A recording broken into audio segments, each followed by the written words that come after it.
Welcome to episode 249 of OTD, your daily dose of soccer history by 17 Laws Guy. It's July 7, 1974. Munich, Olympiastadion, World Cup final, West Germany against the Netherlands, Total Football against Die Mannschaft, Cruyff against Beckenbauer, Neeskens against Breitner, Müller against the Dutch future, and before a German player has even touched the ball, the Netherlands lead 1-0. Johan Cruyff wins a penalty. Johan Neeskens converts it.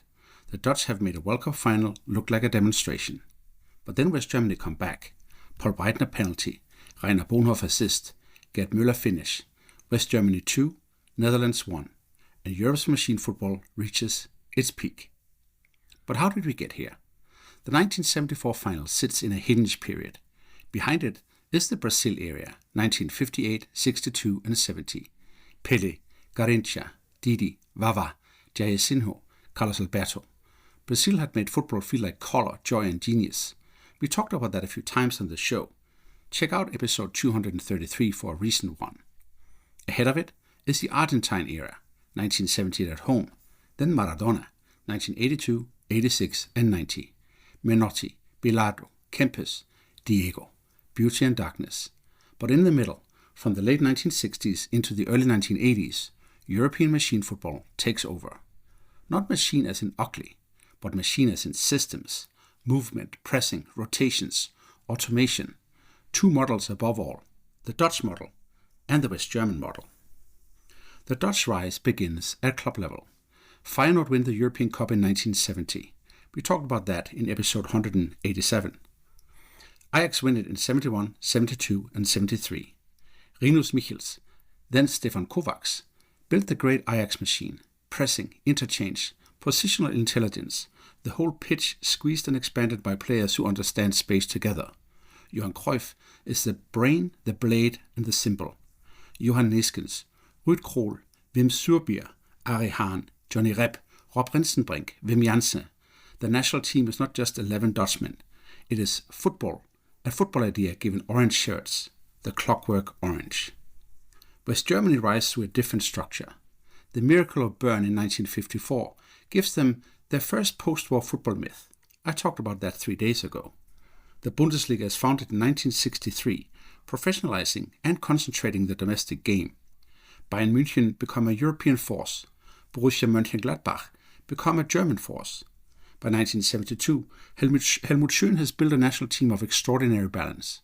West Germany beat the Soviet Union 3-0 in the Euro final. Meyer, Beckenbauer, Breitner, Netzer, Overath, Hoeneß, Müller. It is not just efficient, it is magnificent. And by 1974, the squad is a club map of German power. Bayern has Sepp Maier, Franz Beckenbauer, Hans-Georg Schwarzenbeck, Paul Breitner, Uli Hoeneß and Gerd Müller. Mönchengladbach supply Berti Vogts and Rainer Bonhof. Köln with Wolfgang Overath. Frankfurt with Bernd Hölzenbein and Jürgen Grabowski. This is not a team of strangers. It is the Bundesliga's best ideas turned into a national machine. But the tournament isn't smooth.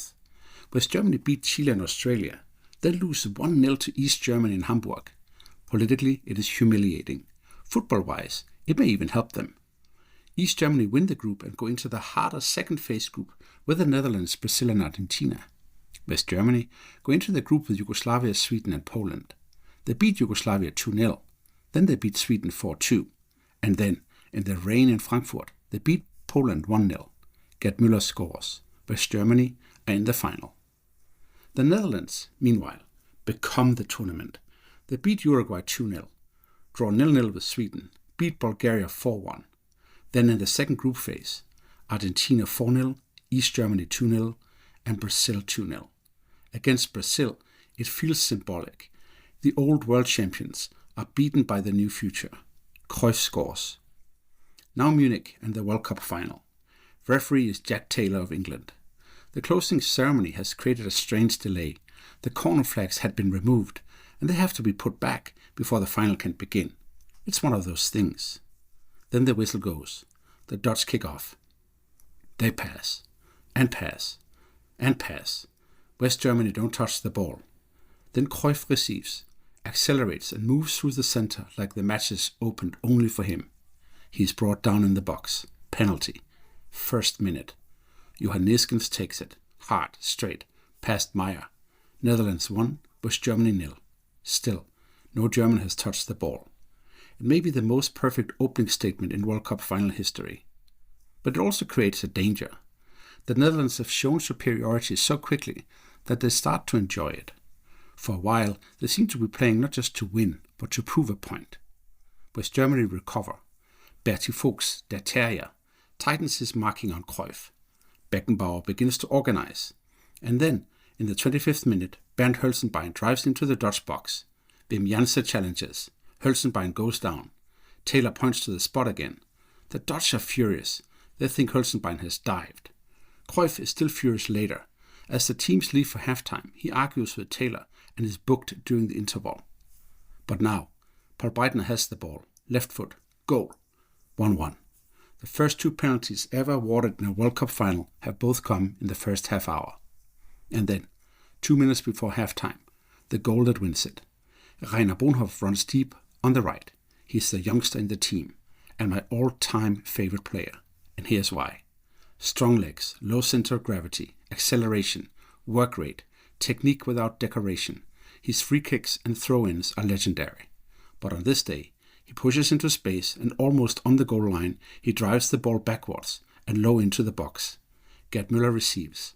The first touch is not clean, which almost makes it more Müller. He turns, he shoots. Goal. With Germany 2, Netherlands 1. Der Bomber. The ball doesn't need beauty if it has Müller's timing.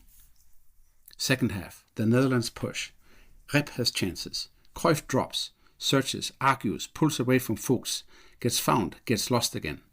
West Germany also have moments. Müller puts the ball in the net, but it is ruled offside. Hölzenbein goes down again late, and this time Taylor gives nothing. The Dutch never find the equalizer. So final whistle, West Germany are world champions. European champions in 72, world champions in 74. It's the peak of die Mannschaft. So what? Netherlands lose the final, but win a strange kind of immortality. That is the Dutch paradox. They don't win in 74. They lose another final in 78 without Cruyff. They lose another in 2010. They still haven't won a men's World Cup. And yet, the 1974 Netherlands are one of the most important teams ever assembled. Total football doesn't die in Munich. It travels. Ajax, Barcelona, Michels, Cruyff, La Masia, Guardiola. Pressing, positional play, third man runs, defenders as midfielders, forwards as creators. The team is a moving organism. The Dutch lose the trophy, but they change the language. West Germany confirmed that systems need winners too. This was not cynical football. It was not anti-football. It was a different kind of intelligence. Beckenbauer stepping out from libero. Meyer secure behind him. Fuchs marking the best player in the world. Bonhof running like a machine with a footballer's feet. Müller turning half chances into history. And around them, the German club machine keeps rolling. Bayern win the European Cup in 74, then 75, and then 76. Mönchengladbach dominate the Bundesliga and win in Europe. West Germany reached the Euro 1976 final, win Euro 1980, reached the World Cup finals in 82 and 86, win the World Cup in 90, and then, as reunified Germany, win Euro 1996. That is the long shadow of Schön's Germany, not one tournament, but an era. And the rivalry becomes one of Europe's great emotional fault lines. For the Dutch, 1974's trauma. They had the better idea, or so they felt. They had the better player. They scored before Germany even touched the ball. But still, Germany lifted the trophy. In 1988, the Dutch finally get revenge in Hamburg. Marco van Basten scores late. The Netherlands beat West Germany 2-1 and go on to win the European Championship. In 1990, the rivalry curdles again.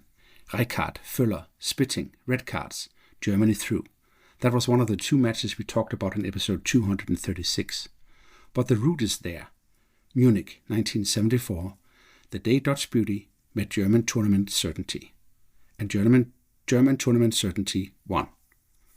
This final marks the center of gravity shift.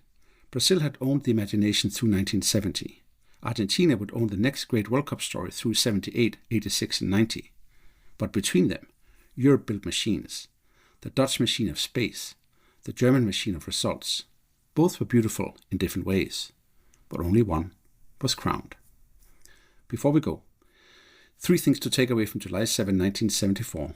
First, the Netherlands' opening goal is one of football's perfect statements. A World Cup final penalty won and scored before the opponent touches the ball. Second, West Germany's comeback wasn't luck. Fuchs reduced Cruyff's oxygen. Beckenbauer stabilized the game. Hölzenbein won the equalizing penalty. Bonhof created the winner. And Müller, he did Müller things and won the World Cup. Third, 1974 is not simply total football losing.